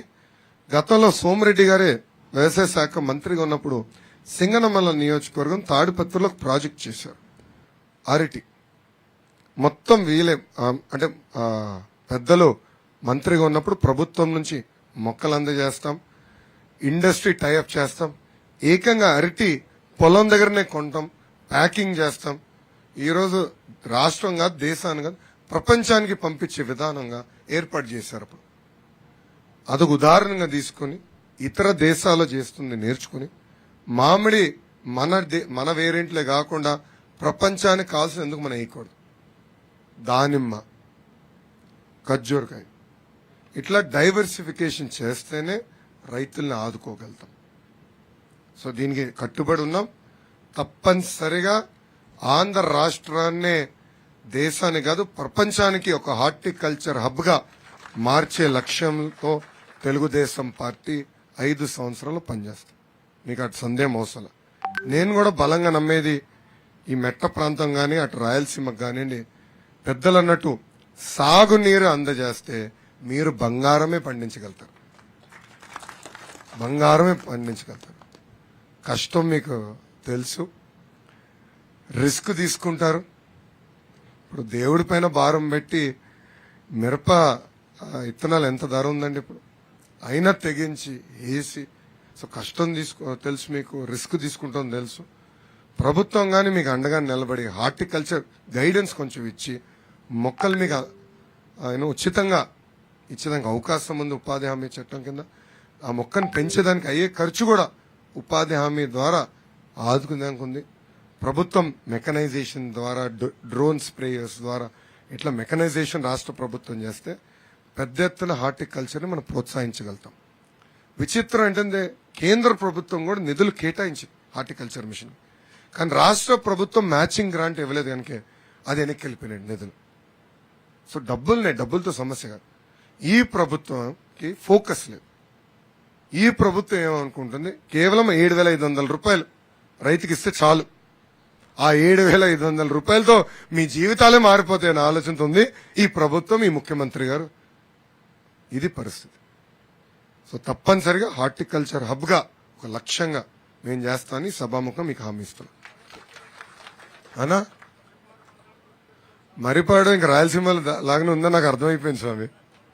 నడిచాను పెద్దలతో, నేను ఇన్ఫాక్ట్ నేను దాదాపు 1 గంట సేపు పాటు మేము కూర్చున్నాం. పాదయాత్ర అయిందా టైం దొరికింది, అందరం కూర్చుని యాక్చువల్లీ డిస్కస్ చేసాం. 2 పెద్దల మధ్యలో నేను కూర్చున్నా కదా, సో పెద్దలందరితో నేను మాట్లాడా, డిస్కస్ చేసా, నాకు వదిలే. Thank you. అర్థం మనస్తత్వం ఉంది. నీరు అందజేస్తాం, హార్టికల్చర్ చేద్దాం, డ్రిప్ తీసుకొస్తాం, మీకు అండగా నిలబడుతుంది ప్రభుత్వం. కరెక్ట్ గా చేస్తే అన్న 5 సంవత్సరాల్లో మన ప్రాంతం తలసరి ఆదాయంలో నంబర్ 1 ఉండొచ్చండి. హార్టికల్చర్ కానీ కరెక్ట్ చేస్తే నంబర్ 1 లో ఉండొచ్చు. నేను చూసా కదా దానిమ్మ, అసలు ఆ ప్రాజెక్ట్ చూస్తే నాకు దిమ్మ తిరిగిపోయింది. ₹1,00,00,000 సంపాదించాడండి రైతు. ఈ సైకిల్లో ₹1,00,00,000. ముందర 2 సైకిల్స్ దెబ్బతిన్నాడు, డబ్బులు పోయినాయి. 10 లక్షలు పోయినాయి ముందు 2 సైకిల్. ఈ సైకిల్లో ₹1,00,00,000 సంపాదించాడు. కానీ దానికి ఇత్తనం ఎవరు వేశారు? సోమిరెడ్డి గారు మంత్రిగా ఉన్నప్పుడు వేసిన ఇత్తనం. హార్టికల్చర్ ప్రోత్సహించాలి అప్పుడు వేసిన ఇత్తనం. ఎంత ఫలితం. అక్కడ చీనీ చెట్లు చూసా, డేట్ ప్లాంటేషన్ చూసా, అరటి అయితే పెద్ద ఎత్తున వేశారు. సో ఆ మోడల్స్ పనిచేస్తున్నాను. ఈ ప్రభుత్వానికి అవగాహన లేదు, ఫోకస్ లేదు. కోర్టు దొంగకి ఏం పని ఉంటుంది? కోర్టుతో పని ఉంటుంది, రైతులతో ఏం పని ఉంటుందండి చెప్పండి. మంత్రి గారు ఏనాడైనా వచ్చారా పొలంలోకి? నేనైతే పేపర్లో ఏనాడు జరలా, ఒక స్క్రోలింగ్ కూడా రాలా. మంత్రి గారు పర్యటించారు, నష్టం జరిగింది. మంత్రి గారు ఎక్కడ? ఇంట్లోనే పడుకుంటాడు తప్ప ఇంట్లోనే కోర్టు, ఈ రెండిట్లోనే బిజీగా ఉన్నాడు ఆయన. నమస్కారము. మాది అనంతసార మండలం గౌరవరం విలేజ్. నా పేరు నర్రా వెంకటరమణయ్య. సార్, గత ప్రభుత్వంలో మాకు ఉద్యాన శాఖ ద్వారా ఇన్పుట్ సబ్సిడీ అనేది వచ్చేది. విత్తనాలకు గాని, మినీ ట్రాక్టర్స్ గాని, ఇతర మల్సింగ్ గాని, బొప్పాయి గాని, ప్రతి దానికి కూడా వచ్చేది. మాదంతా ఇక్కడ మెట్ట ప్రాంతము. గౌరవరం నుంచి, సంజీవ్ నగర్ నుంచి నాయుడుపడి వరకు కూడా దాదాపు వేలాది ఎకరాలు మిరప వేసేవాళ్ళము. మీరు చెప్పినట్టుగా ఇప్పుడు 1 కేజీ మిరప విత్తనాలు వచ్చే లక్షల్లో నడుస్తున్నాయి. అది రైతాంగానికి ఆ లక్షలు పెట్టి కొనాలంటే చాలా కష్టార్జితంగా ఉంది. ఇంతకుముందు మా సీడ్ కొంత సబ్సిడీ కింద ఇచ్చేవాళ్ళు, 30-70 రేషియోలో. ఇంతకుముందు స్టేట్ ప్లాన్ కొంత, సెంట్రల్ గవర్నమెంట్ కొంత కలిపి ఇచ్చేవాళ్ళు సార్. అవి కూడా కాకుండా కొన్ని మైక్రో న్యూట్రియన్స్ అని జింకు, బోరాను, ఇవి కూడా కొన్ని ఎరువులు ఇచ్చేవాళ్ళు సార్. జిప్సము, జింకు, బోరాను 3 ఇచ్చేవాళ్ళు సార్. ఇప్పుడు ఎటువంటి సూక్ష్మ పోషకాలు ఇవ్వట్లేదు, ఈ సీడ్ ఇవ్వట్లేదు. కాబట్టి మన ప్రభుత్వం మళ్ళా వస్తే మీ ప్రభుత్వంలో ఏమన్నా ఈ మళ్ళా తిరిగి కొనసాగిస్తారా అనేది అన్నా. జగన్ పని అయిపోయింది, వచ్చేది తెలుగుదేశం ప్రభుత్వమే. వస్తే కాదు వచ్చిన తర్వాత అని చెప్తే బాగుంటుంది. మీరు వచ్చేది చంద్రబాబు నాయుడు గారే, దాంట్లో ఎలాంటి సందేహం లేదు. మీరు అన్నట్టు ఈ ప్రభుత్వ అధికారంలోకి వచ్చిన తర్వాత పెద్ద ఎత్తున మిర్చి రైతులు నష్టపోయారు. ఇన్పుట్ సబ్సిడీ లేదు, భూసార పరీక్షలు జరగట్లేదు. రైతు రథాలు అయితే ఏకంగా మేము పోరాడితే ఇప్పుడు మాత్రంగా రైతు రథాలు ఇస్తున్నారు. దానికి ఒక పెద్ద కార్యక్రమం. ఆంధ్ర రాష్ట్రంలో ఉన్న ట్రాక్టర్లన్నీ తీసుకెళ్లి అమరావతిలో పెట్టి ముఖ్యమంత్రి గారు ఫ్లాగ్ ఆఫ్. అసలు అవగాహన ఉన్నాడు ఎవడన్నా చేస్తాడండి? అంటే శ్రీకాకుళం అంటే ఇచ్చాపూర్వం కావాల్సిన ట్రాక్టర్లు, కుప్పంకి వెళ్లాల్సిన ట్రాక్టర్లు తీసుకెళ్లి ఎవడన్నా అమరావతిలో లైన్ గా పెట్టి ఫ్లాగ్ ఆఫ్ చేస్తాడండి? అంటే ఎంత గత సంవత్సరం నుంచి ఇచ్చినన్ని తీసుకెళ్లి అక్కడ నుంచోటి వరుసగా. అంటే ఎంత డబ్బులు దుబారు ఖర్చు అండి ఇది. ఆలోచించు. అంటే మనిషి ఎలా ప్రవర్తిస్తాడు చూడండి. బాబు గారు వచ్చినప్పుడు ఏ నియోజకవర్గంలో ఆ నియోజకవర్గ ట్రాక్టర్లు ఫ్లాగ్ ఆఫ్ చేశారు. ఇట్లా అమరావతికి అన్ని ట్రాక్టర్లు పట్టుకొచ్చి చేసిన సందర్భాలు ఎప్పుడు లేవు. ఇది ఈరోజు పరిస్థితి ఆంధ్ర రాష్ట్రంలో. మీరు కల్తీ ఇత్తనాల వల్ల కూడా చాలా నష్టపడుతున్నారు మిర్చి రైతులు. ఈ ప్రభుత్వ అధికారంలోకి వచ్చిన తర్వాత కల్తీ ఇత్తనాలు విపరీతం పెరిగిపోయింది. ఏకంగా నంద్యాల పార్లమెంట్ సభ్యుడు కల్తీ ఇత్తనాలు సరఫరా చేశాడు.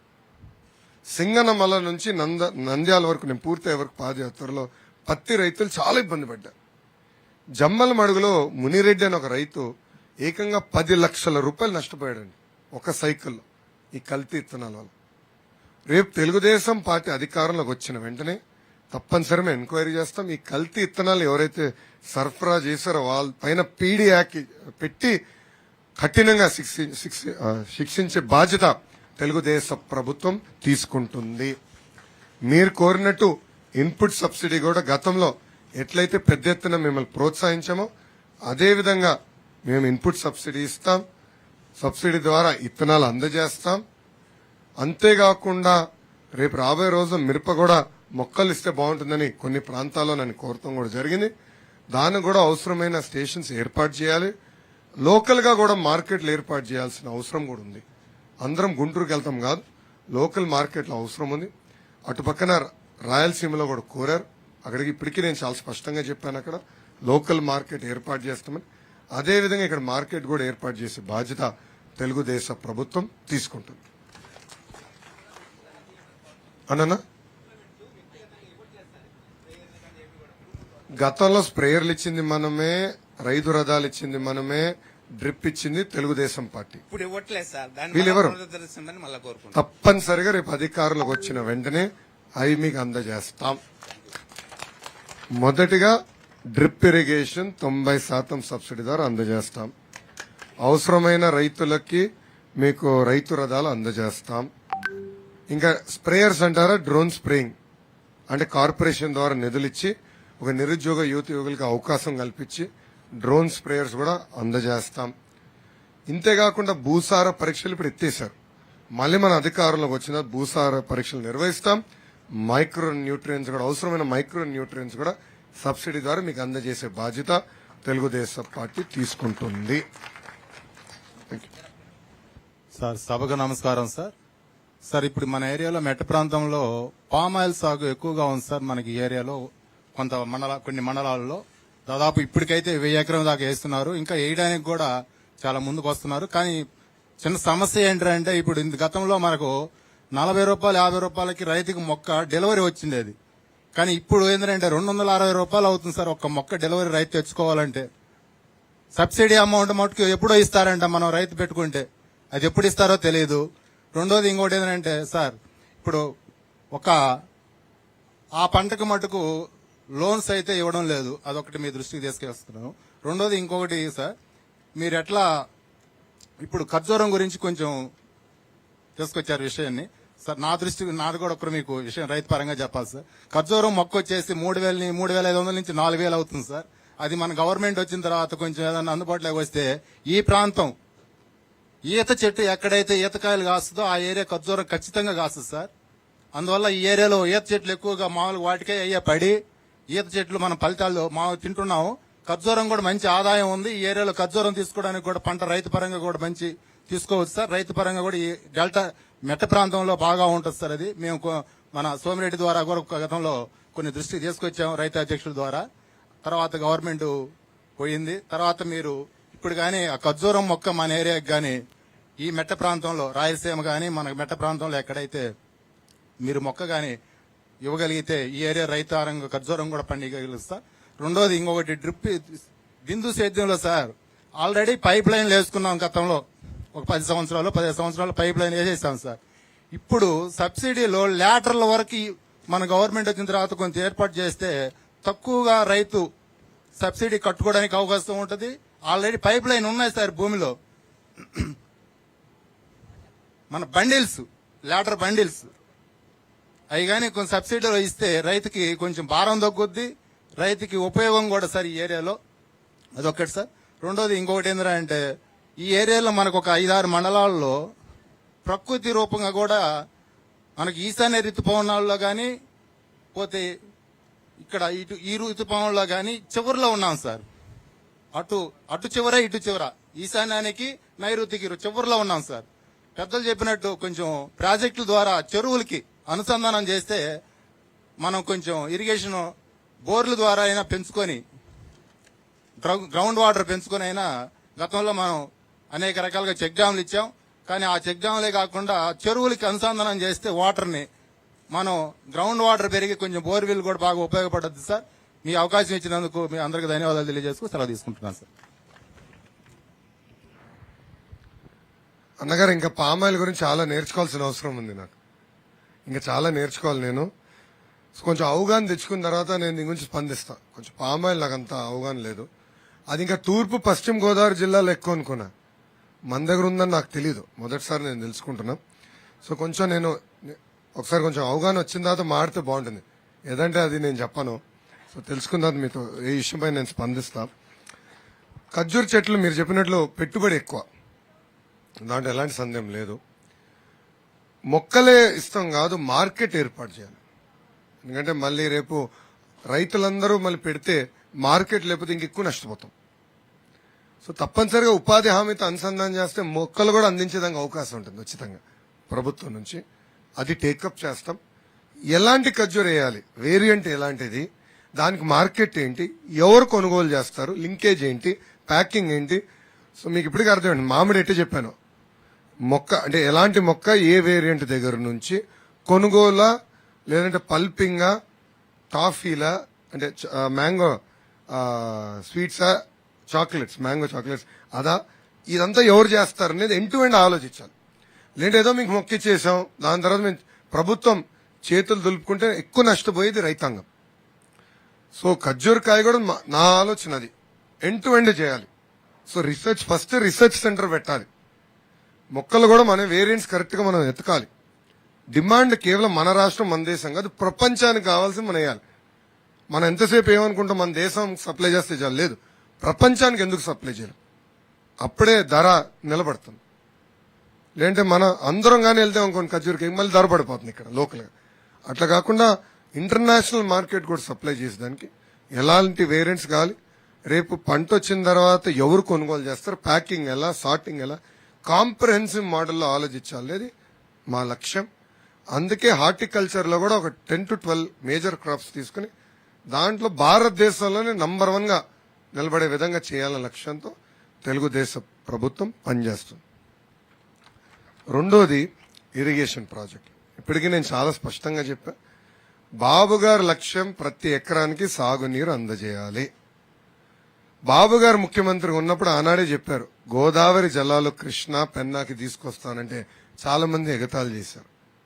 ఇప్పుడున్న ముఖ్యమంత్రి గారు తెలంగాణ భూభాగం పైన నేను పైప్ లైన్ వేసి తీసుకొస్తా అన్నాడు. ఇప్పుడు ఆ ప్రాజెక్ట్ ఏమైందో మీకే బాగా తెలుసు నాకన్నా.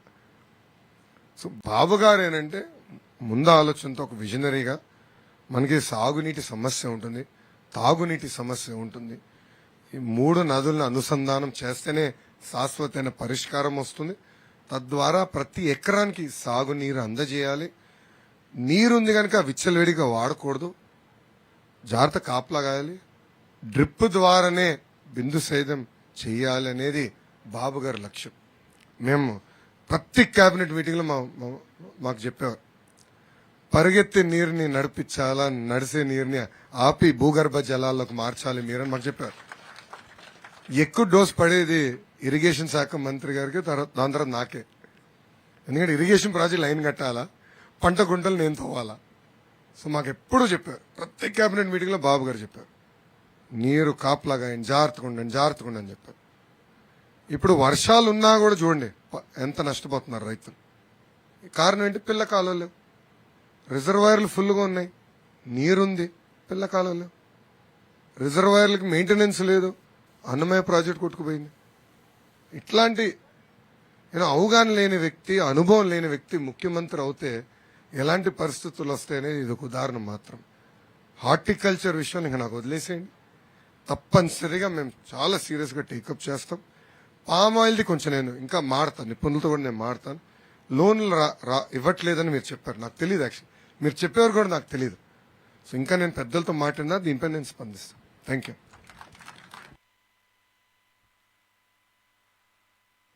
సభకు నమస్కారం. నా పేరు పెంచిలయ్య. నేను రైతు కుటుంబానికి చెందిన వారము. మా మరిపాడు మండలంలో, మెట్ట ప్రాంతమైన మరిపాడు మండలంలో మేము ఎక్కువగా పొగాకు సాగు చేస్తుంటాం సార్. పొగాకు సాగు చేస్తాం. మేము 3 తరాల నుంచి చేస్తూ ఉంటే ప్రతి తరంలో ఒక 3 బ్యారెనీలు అమ్ముకుంటా వస్తున్నాం. ఎందుకంటే పెట్టుబడి ఎక్కువ అవుతుంది, మద్దతు ధర మాత్రం లేదు. ఈ మామూలుగా అమ్మకానికి మాత్రం ఎప్పుడు ప్రతి సంవత్సరం ఒకే రేటు ఉంటుంది. కాబట్టి సంవత్సరం ఈ పెట్టుబడి ఏమో పెరుగుతూ ఉంది, మా రేట్ ఏమో ఫిక్స్ ఒకే రేటుగా ఇంకా తగ్గుతూ వస్తూ ఉంది. కాబట్టి మాకు మా కనీస మద్దతు ధర ఒక 30,000 గానైతే 30,000 క్వింటాలకు 30,000 కానీ ప్రకటిస్తే, ఇప్పుడు ప్రస్తుతం 20,000 ఉంది సార్. ఒక బేరానికి 35 క్వింటాలు పర్మిషన్ ఇస్తారు సార్ అమ్మకానికి. ఒక క్వింటా ధర 20,000 ఉంటే మాకు పెట్టుబడి 8 లక్షలు అయితే అక్కడ వచ్చే డబ్బులు వచ్చేసి 7 లక్షలు, ఇంకా 1 లక్ష రూపాయలు లాసే వస్తుంది మాకు. కాబట్టి మాకు క్వింటాల్కి 30,000 కానీ మద్దతు ధర కానీ ప్రకటించగలిగితే మాకు అన్ని విధాలా బాగుంటుందని కోరుకుంటున్నాం. అదే మన ప్రభుత్వం వచ్చినప్పుడు మీరు చేయగలరని చెప్పి కోరుకుంటున్నాం సార్.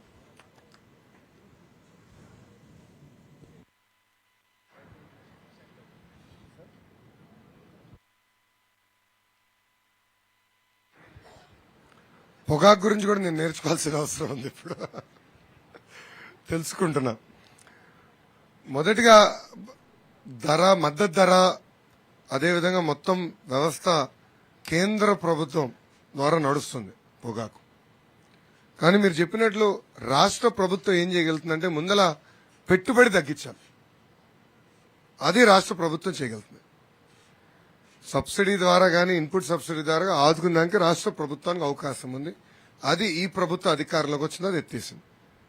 రెండోది, ఇంటర్నేషనల్ మార్కెట్లో ధరలు బాగున్నా ఒక మొనాపలిస్టిక్ సినారియోగా ఏర్పడి ఒక 2-3 కంపెనీలు ఉన్నాయి కనుకనే ఈరోజు పొగాకు రైతులు బాగా నష్టపోతున్న విషయం వాస్తవం. బాబు గారు ముఖ్యమంత్రి ఉన్నప్పుడు పొగాకు కానీ సుబాబు రైతులు కానివ్వండి, ఈ 2-3 కంపెనీలు ఉండే గల రైతులు ఇబ్బంది పడుతున్నారని తెలిసిన వెంటనే కంపెనీలు పిలిపిస్తాం, కూర్చోబెడతాం, రైతుల నుంచి కూడా పిలిపిస్తాం. 3 కూర్చొని మీరు రైతులను ఆదుకుందాం, మీరెంత ఇస్తారు, అవసరమైతే ప్రభుత్వం నుంచి కూడా మేము డబ్బులు ఇస్తాం, రైతులను ఆదుకోవాలని లక్ష్యంతో ఆనాడు పనిచేశాం. ఈ 3 ఒక టేబుల్ మీద కూర్చుని రైతులకు ఇబ్బంది లేకుండా ఆనాడు చేసింది తెలుగుదేశం ప్రభుత్వం. ఆ విధానం మళ్ళీ తీసుకురావాల్సిన అవసరం ఉంది. రేపు తెలుగుదేశం పార్టీ అధికారంలోకి వచ్చిన వెంటనే ఆ వ్యవస్థను మళ్లీ ఏర్పాటు చేస్తానని ఈ సభాముఖం మీకు తెలుపుతున్నాం. అంటే ఒక పక్కన పెట్టుబడి తగ్గిస్తాం, రెండో పక్కన ధర సరిగా వచ్చేదానికి రాష్ట్ర ప్రభుత్వం కూడా భాగస్వామ్యమై తప్పనిసరిగా ఈ కంపెనీలతో చర్చించి సరైన మద్దతు ధర రైతులకు వచ్చే విధంగా చేసే బాధ్యత తెలుగుదేశం పార్టీ తీసుకుంటుంది. అంతేకాకుండా ఈ మధ్యన అకాల వర్షాల వల్ల మీరు చాలా నష్టపోయారు. మంత్రి గారు వచ్చారా? కోర్టు దొంగ వచ్చాడా? పట్టించుకున్నాడా? చూడండి పరిస్థితి. అదే తెలుగుదేశం పార్టీ అధికారంలో ఉన్నప్పుడు అప్పుడు పుల్లారావు గారు కానివ్వండి, సోమిరెడ్డి గారు కానివ్వండి, అకాల వర్షాల వల్ల పంట నష్టం జరిగిందని ఒక్క స్క్రోల్ వస్తే ఇమ్మీడియట్ గా ఫీల్డ్కి వెళ్ళిపోయారు. బాబు గారు కన్నా ముందల ఫీల్డ్కి వెళ్ళిపోయారు. ఏం జరిగిందని చెప్పి కనుక్కున్నారు. అందరితో మాట్లాడేవారు. అక్కడ ఉన్న శాసనసభ్యులతో చర్చించారు. ఇమ్మీడియట్ గా నెక్స్ట్ కేబినెట్ మీటింగ్ తీసుకొచ్చేవారు ఫైల్. అంటే 15 రోజులకు ఒకసారి అంత కేర్ఫుల్ గా మానిటర్ చేశారు. కానీ కోర్టు దొంగ ఇవన్నీ మర్చిపోయాడు. దయచేసి ఇది కూడా మీరు గుర్తు పెట్టుకోవాలని సభాముఖంగా తెలుపుతున్నాను. సార్ నమస్కారం సార్, సభకు నమస్కారం. నా పేరు రమణయ్య సార్, సుంచులూరు మాది. ఎక్కువగా మిర్చి మీద ఆధారపడి బతికేవాళ్ళం సార్ మేము. ఆ రోజు మీ ప్రభుత్వంలో 26,000 నుంచి 27,000 వరకు విత్తనాలు తెచ్చుకున్నాం సార్ మేము. ఈ రోజు ₹1,00,000 విత్తనాలు. మందులు ఆ రోజు 200 నుంచి 700లో మందులు కొడితే మాకు పంట పండేది సార్. ఈ రోజు 2,500 నుంచి ₹3,000 మందు కొడితే కానీ ఆ తెగుళ్లు కానీ కంట్రోల్ కావడం లేదు సార్. ఇంకోటి ఏంటంటే రైతు పంట పండితే గిట్టుబాటు ధర రావడం లేదు సార్. పంట పండిన తర్వాత ఒక్కోసారి సార్ 11 కేజీలు పచ్చిమిరపకాయలు ₹50 అమ్ముతాయి సార్ ఒక్కో టైంలో. అప్పుడు మేము ఏం చేస్తామంటే పండు మిర్చికి పెట్టుకుంటాం సార్. పండు మిర్చి అయిన తర్వాత సార్ మేము అమ్ముకోవాలంటే గుంటూరు తీసుకెళ్లి యాడ్లో అమ్ముకోవాల్సి వస్తుంది సార్. ఒక యాడ్ ఏదైనా తయారు చేస్తే ఆత్మకూరులో బాగుంటుందని కోరుకుంటున్నాం సార్ మేము.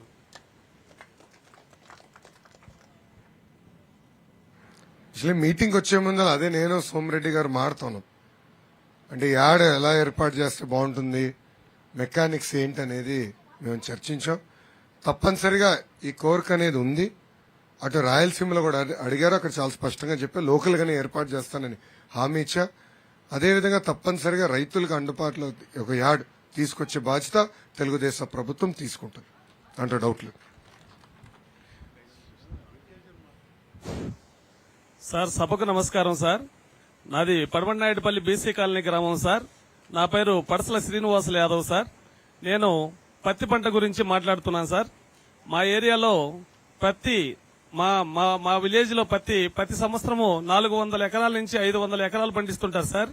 కానీ ఈ సంవత్సరం కూడా రమారమి 500 ఎకరాలు పత్తి పంట వేశారు సార్. కానీ ఈ గవర్నమెంట్ నకిలీ విత్తనాలు ఇచ్చినందువల్ల దిగుబడి చాలా తక్కువ వచ్చింది సార్. నాణ్యమైన విత్తనాలు ఇస్తే 15 క్వింటాల నుంచి ఎకరానికి 20 క్వింటాలు పండించేవాళ్ళు సార్ మా రైతులు. కానీ ఈ సంవత్సరము నకిలీ విత్తనాలు ఇచ్చినందువల్ల 3 క్వింటాల నుంచి 4 క్వింటాలు వచ్చింది సార్. అందువల్ల రైతులు చాలా నష్టపోయారు సార్. గిట్టుబాటు ధర కూడా లేదు సార్. గిట్టుబాటు ధర లేనందువల్ల పెట్టుబడులు కూడా రాక రైతు ఆత్మహత్య చేసుకునే పరిస్థితి కల్పించారు సార్. కాబట్టి మన గవర్నమెంట్ వచ్చిన తర్వాత నాణ్యమైన విత్తనాలు ఇచ్చి రైతులకు గిట్టుబాటు ధరలు కల్పించి న్యాయం చేస్తారని ఆశిస్తున్నాం సార్. ఈ అవకాశం ఇచ్చిన పెద్దలకు ధన్యవాదాలు తెలుపుకుంటూ సెలవు తీసుకుంటున్నాం సార్. కల్తీ ఇత్తనాల సమస్య రైతుల్ని వెంటాడుతుంది. ఇత్తనాల ధరలు విపరీతం పెరిగిన తర్వాత కల్తీ ఇత్తనాలు కూడా బాగా మార్కెట్లోకి వచ్చినాయి. నేను న్యూస్ లో కూడా చూస్తున్నా. మన రాష్ట్రంలోనే కాదు ఇతర రాష్ట్రాల్లో కూడా కల్తీ ఇత్తనాలు సరఫరా జరుగుతుంది. పోలీసులు కల్తీ ఇత్తనాలు పట్టుకున్నారు అని చూస్తున్నా. దీనికి నేను అనుకుంటా ఒక ప్రత్యేక చట్టం తీసుకురావాలేమో. ఎవరైతే కల్తీ ఇత్తనాలు సప్లై చేస్తున్నారో, రైతుల్ని మోసం చేస్తున్నారో వాళ్ళని పీడీ యాక్ట్ ద్వారా 1 సంవత్సరం లోపలేస్తే అప్పుడు గాని వీళ్ళు భయపడి రైతుల జోలికి రారని నేను బలంగా నమ్ముతున్నా. ఎందుకంటే చంద్రబాబు నాయుడు గారు ముఖ్యమంత్రిగా ఉన్నప్పుడు ఏనాడు కల్తీ ఇత్తనాల గురించి చర్చలేదు, కల్తీ పురుగు మందు గురించి చర్చలేదు. కానీ ఈరోజు కల్తీ పురుగు మందు కూడా వచ్చేసింది. మాకు చిత్తూరు జిల్లా రైతులు చెప్పారు. నాకు ఈ ముందు అర్థం అవట్లేదన్నా. గతంలో 3 సార్లు కొడితే సరిపోయేది, ఇప్పుడు 10-12 సార్లు కొడుతున్నా అయినా పురుగు సావట్లేదు. ఇది ఏం ఉందన్నా నన్ను అడుగుతున్నాడు తిరిగి. రైతులు నన్ను అడిగాడు ఒక మీటింగ్ లో. అంటే కల్తీ పురుగు మందు కూడా వచ్చేసింది. అంటే అన్ని ధరలు పెరిగే గల ఇత్తనాల ధర, ఎరువుల ధరలు, అదేవిధంగా మన పురుగు మందు ధరలు పెరిగే గల కల్తీ విపరీతంగా వచ్చేసింది. ఇంకా పోలీస్ సోదరులు కూడా ఈ ప్రభుత్వం ఏంటంటే టార్గెట్లు ఇచ్చిందండి. పాపం వాళ్ళకి ఏంటంటే ఫోటోలు కొట్టి టార్గెట్ ఇచ్చింది. సో ఆటో డ్రైవర్లు ఫోటో కొట్టాలా, బైక్ లో హెల్మెట్ వేసుకోకపోతే ఫోటో కొట్టాలా, వాళ్ళకి ఆ పని చేశారు. సో వీళ్ళని పట్టుకోవాల్సింది పోయి వాళ్ళందరూ ఫోటోలు కొడతాం పనిలో బిజీగా ఉన్నారు. దానివల్ల మీరు చూస్తే గంజాయి ఆంధ్ర రాష్ట్రంలో ఎక్కడ దొరకదు, పక్క రాష్ట్రాల్లో పట్టేస్తారు. కల్తీ ఇత్తనాలు మన రాష్ట్రంలో పోలీసులు పట్టరు, కానీ పక్క రాష్ట్రంలో పడతారు. దానికి కారణం ఏంటంటే వీళ్ళందరినీ మంచి ఫోటోగ్రాఫర్లు చేశాడు జగన్. ఫోటో కొట్టండి రాని. ఇటు పక్క ఆటో డ్రైవర్లు కూడా ఏడుస్తున్నారు. రోజు ఒక ఫోటో సార్, మళ్ళీ మాకు 1000 రూపాయలు చలానంటాడు. సో అంటే డబ్బులు ఎట్లా సంపాదించాలని లక్ష్యంతో తప్ప రైతులను ఆదుకుందామే, సమీక్ష చేద్దాం, ఈ కల్తీ ఇత్తనాల సమస్య ఉందే అని ప్రభుత్వం పట్టించుకోవట్లేదు. నా గతంలో ఎట్లయితే మిమ్మల్ని ఆదుకున్నామో, కల్తీ ఇత్తనాలు లేకుండా చేసామో ఆ విధానం మళ్ళీ తీసుకొచ్చే బాధ్యత మేము తీసుకుంటాం. అవసరమైతే ప్రత్యేక చట్టం తీసుకొచ్చి ఈ స్మగ్లర్స్ ఎవరైతే ఉన్నారో వాళ్ళపైన కఠినంగా వ్యవహరించే విధానం మేము తీసుకొస్తామని సభాముఖంగా రైతులకు నేను తెలుపుతాను.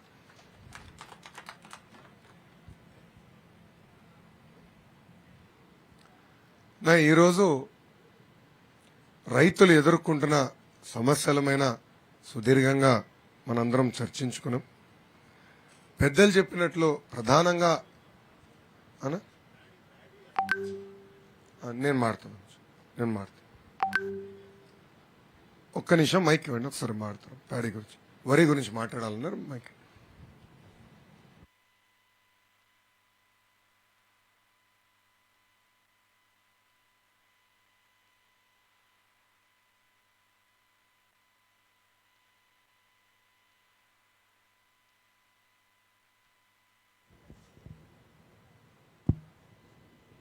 ఆత్మకూరు నియోజకవర్గంలో 6 మండలాలు, ఒక మున్సిపాలిటీ ఉంది సార్.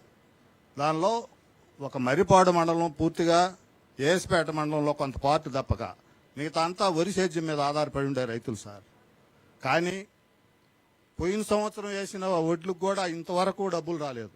అదొక సమస్య అయితే, ట్రావెలింగ్ ఉంది సార్, లారీ బాడుగులని చెప్పి 160 కోట్లు తినేశారు సార్ డిఎస్ ఆఫీస్ వాళ్ళు నెల్లూరులోను. అది మీకు కూడా తెలిసి ఉంటుంది. మన సోమిరెడ్డి గారు దాన్ని చాలా ఉద్యమం కూడా రేపారు దాని గురించి. ఆ విధంగా ఉంటే కనీసం పీపీసీ సెంటర్లని పెట్టారే గాని ఒక్క సెంటర్ నుంచి కూడా ఒక్క బస్తా పోయిన దాఖలాలు కూడా లేవు. ముఖ్యంగా ఏంటంటే ప్రతి పీపీసీ సెంటర్కు ఒక కళ్ళాం, ఒడ్లు ఆరబోసుకునేదానికి ఏదైనా ఒక కళ్ళాం ఏర్పాటు చేసి అక్కడనే దాన్ని కొనుగోలు చేసి అక్కడి నుంచే లారీలు మన మిల్లులకు పోయేటట్టుగా కానీ చేస్తే బాగుంటుందని చెప్పి మా మనవి. కానీ డబ్బులు కూడా సార్ పోయిన తర్వాత కనీసం మన ప్రభుత్వంలో 15వ రోజు ఖచ్చితంగా అకౌంట్లో పడేది. అటువంటిది ఇప్పుడు కనీసం నెలలు కాదు సంవత్సరానికి కూడా వచ్చిన దాఖలాలు కూడా కనిపించలేదు. కాబట్టి ఏంటంటే దీని గురించి మీరు ఖచ్చితంగా చర్య తీసుకోవాల్సి ఉందిగా నేను కోరుతున్నాను sir. Okay sir, thank you sir. ముందల పెద్దలందరూ నన్ను లోకేష్ బాబు మనవడా అంటే బాగుంటుంది, అందరు సార్ అంటున్నారు. సో ఈరోజు మనందరం సుదీర్ఘంగా రైతులు ఎదుర్కొంటున్న సమస్యల గురించి చర్చించాం. ప్రధానంగా మన మండలానికి సంబంధించిన పెద్దలు చెప్పారు, ఇరిగేషన్ ప్రాజెక్ట్ యుద్ధ ప్రాతిపదికంగా పూర్తి చేస్తేనే రైతుల్ని ఆదుకునే వాళ్ళు అవుతామని పెద్దలు చెప్తాం జరిగింది. ఇప్పటికే నేను చెప్పినట్లు తెలుగుదేశం పార్టీ అధికారంలోకి వచ్చిన వెంటనే యుద్ధ ప్రాతిపదికంగా పనులని మేము ప్రారంభిస్తాం. 5 సంవత్సరాల్లో ప్రాజెక్ట్ పూర్తి చేసే బాధ్యత తెలుగుదేశం పార్టీ తీసుకుంటుంది.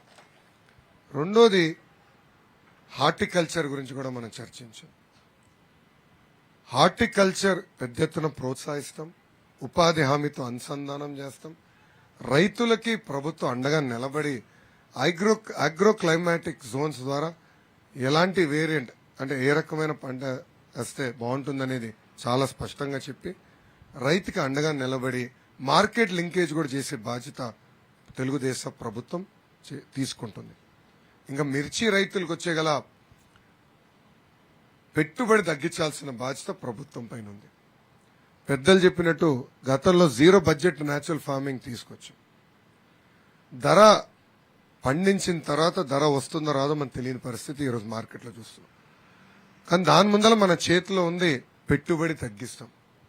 గతంలో ఎట్లయితే ఇన్పుట్ సబ్సిడీ ద్వారా మిమ్మల్ని ఆదుకుని పెట్టుబడి తగ్గించామో అదే విధానం మళ్ళీ తీసుకొచ్చి పెట్టుబడి తగ్గించే బాధ్యత మేము తీసుకుంటాం.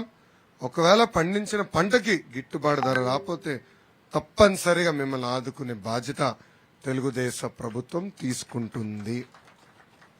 లోకల్ గా మార్కెట్ యార్డ్ కూడా ఏర్పాటు చేస్తే బాగుంటుందని పెద్దలు కోరారు. కరెక్ట్ లొకేషన్ అంటే ఎక్కడ పండిస్తారో చూసుకుని కరెక్ట్ లొకేషన్ లో తప్పనిసరిగా మిర్చి యార్డ్ కూడా ఏర్పాటు చేసే బాధ్యత తెలుగుదేశం పార్టీ తీసుకుంటుంది. ఇంకా పొగాకు రైతుల గురించి నేను కూడా చెప్పాను. ఇంకా ఇంటి పక్కన వస్తే వరి రైతులు కూడా మనమే కాదు, ప్రత్యేకంగా ఉభయ గోదావరి జిల్లాలో ఉన్న రైతులు కూడా చాలా నష్టపోయారు. ఈ ప్రభుత్వం ఎంత కొనుగోలు చేస్తారని కూడా చాలా స్పష్టంగా చెప్పే పరిస్థితుల్లో లేదు. ఒక మాటలో చెప్పాలంటే వరి రైతుల్ని దళారుల చేతుల్లో వదిలేసింది. దానివల్ల రైతాంగం చాలా నష్టపోతున్నారు. గతంలో ఎకరానికి 20,000 రూపాయలు పెట్టుబడి అవుతే ఇప్పుడు దాదాపు 40,000 రూపాయలు పెట్టుబడి అవుతుంది. పక్క రాష్ట్రాల్లో దాదాపు 70 లక్షల మెట్రిక్ టన్నులు ఒకే పంటలో కొనుగోలు చేస్తే ఇక్కడ అన్ని కలిపి 50-55 లక్షల మెట్రిక్ టన్నులు కన్నా దాటే పరిస్థితి లేకుండా చేసింది ఈ ప్రభుత్వం. ఇంతేకాకుండా గతంలో ఎట్లయితే బాబు గారు ఆదుకున్నారో, మీకు నిలబడ్డారో, మీరే పెద్దలు చెప్పారు 15 రోజులకే గతంలో పేమెంట్ వచ్చేది. ఇంకా నెల్లూరు సిటీలో జరిగిన కుంభకోణం బాగా తెలుసు. శాసన మండలిలో కూడా దాని గురించి మేము పెద్ద ఎత్తున మాట్లాడాం, పోరాడాం. కానీ ఇది దున్నపోతు ప్రభుత్వం, తన్నే దున్నపోతు ప్రభుత్వం, చీమ కొట్టినట్టు కూడా లేదు. ఆ కుంభకోణం మీద కూడా గతంలో మేము పెద్ద ఎత్తున పోరాటం చేశాం. కానీ ఆ విధానం లేకుండా, అంటే ఆ వ్యవస్థ లేకుండా చేయాల్సిన బాధ్యత తెలుగుదేశం పార్టీ పైన ఉంది. రేపు అధికారంలోకి వచ్చిన వెంటనే తప్పనిసరిగా గతంలో ఎట్లయితే వరి రైతులను కూడా ఆదుకున్నామో ఆ వ్యవస్థని మళ్లీ తీసుకొస్తామని ఈ సభాముఖం మీకు హామీ ఇస్తూ ఇక్కడున్న రైతాంగాన్ని కూడా మేము కోరుతున్నాం. నాడు నేడు ఎప్పుడు రైతులకు అండగా నిలబడింది తెలుగుదేశం పార్టీ, చంద్రబాబు నాయుడు గారు. ఒక వ్యవసాయ రంగం, హార్టికల్చరే కాదు, అనుబంధ రంగాల్ని కూడా ఆనాడు పెద్ద ఎత్తున ప్రోత్సహించాం. పాడి రైతుల్ని ప్రోత్సహించాం. ఆవులు కొనాలంటే సబ్సిడీ ద్వారా అందజేసాం. ఫీడ్ సబ్సిడీ ద్వారా ఇచ్చాం. పశుగ్రాసం అవుతే 2 డిపార్ట్మెంట్, ఉపాధి హామీ డిపార్ట్మెంట్ అంటే గ్రామీణాభివృద్ధి శాఖ, వ్యవసాయ శాఖ ఇద్దరం అనుసంధానమై పశుగ్రాసం కూడా 2 రూపాయలకి అందజేశాం. మిల్చింగ్ మెషిన్స్ ఆనాడు పెద్ద ఎత్తున కొనుగోలు చేశాం. పట్టు రైతులు కూడా అదే విధంగా ఆదుకున్నాం. ఈ రోజు మీరు నమ్మరు, పట్టు రైతులకి 50 కోట్లు పెండింగ్ పెట్టిందండి ఈ ప్రభుత్వం. పాపం వాళ్ళు కూడా బాధపడుతున్నారు. పట్టు రైతులకు ఆనాడు మల్బరీ ప్లాంటేషన్ డబ్బులు ఇచ్చాం, సిల్క్ వరం రేరింగ్ షెడ్స్ కి డబ్బులు ఇచ్చాం, మినీ పాడి రైతులకు అయితే మినీ గోకులం అందజేశాం. ఇట్లా వ్యవసాయం కాదు, వ్యవసాయ అనుబంధ రంగాల్ని కూడా తెలుగుదేశం పార్టీ ప్రభుత్వం పెద్ద ఎత్తున ప్రోత్సహించింది. ఇక్కడున్న రైతాంగాన్ని నేను ఒకటే కోరుతున్నా, దయచేసి ప్రభుత్వం చెప్పే మాయ మాటలు మీరు నమ్మద్దండి. మళ్ళీ వస్తాడు, ఎందుకంటే 4 సంవత్సరాలు 2 నెలలు హాయిగా ఏసీ రూమ్ లో కూర్చున్నాడు, మంచిగా యాపిల్ పండులాగా తయారయ్యాడు. మళ్ళీ వస్తాడు మీ దగ్గరికి, ఇంకొక అవకాశం మళ్ళీ అడుగుతాడు, అందరికి మళ్ళీ ముద్దులు పెడతాడు. మళ్ళీ ఆయన చెప్పే మాయ మాటలకు మీరు పడద్దండి.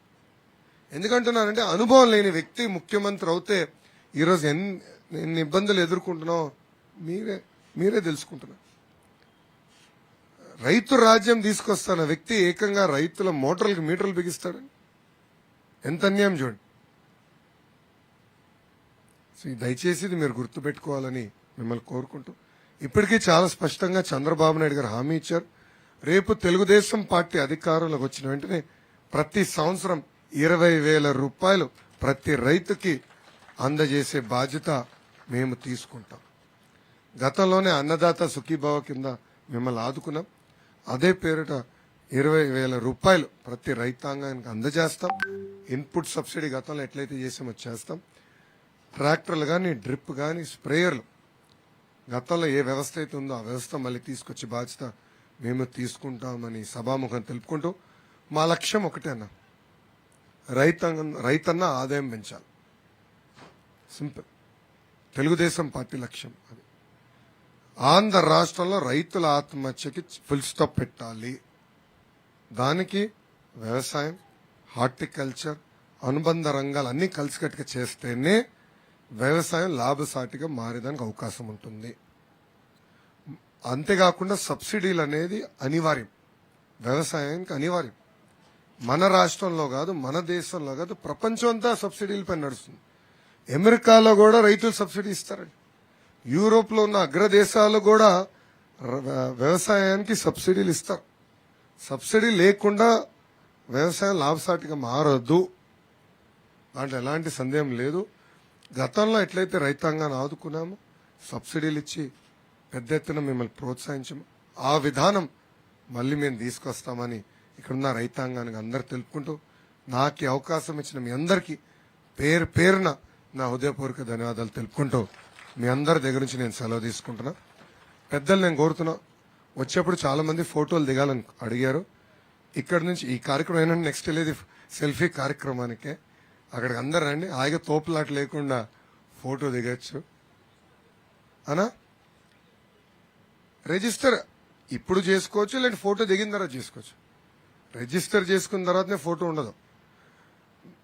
ఓకే, ఇప్పుడు మీరు వెరీ డిఫరెంట్ క్వశ్చన్ అడిగారు స్వామి. వ్యవసాయ రంగం నుంచి ఫోటోలకు వెళ్ళిపోయాం మనం.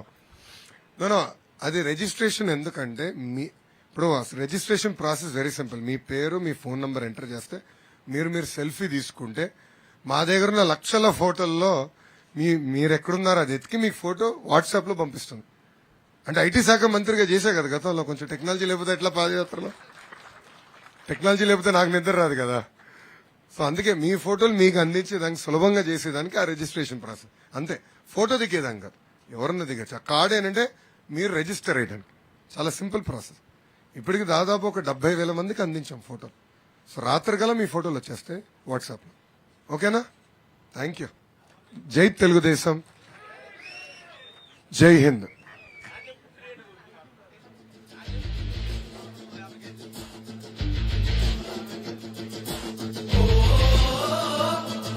చంద్రయ్య మీటింగ్ అయిందో చెప్తాను కదా ఇట్లా.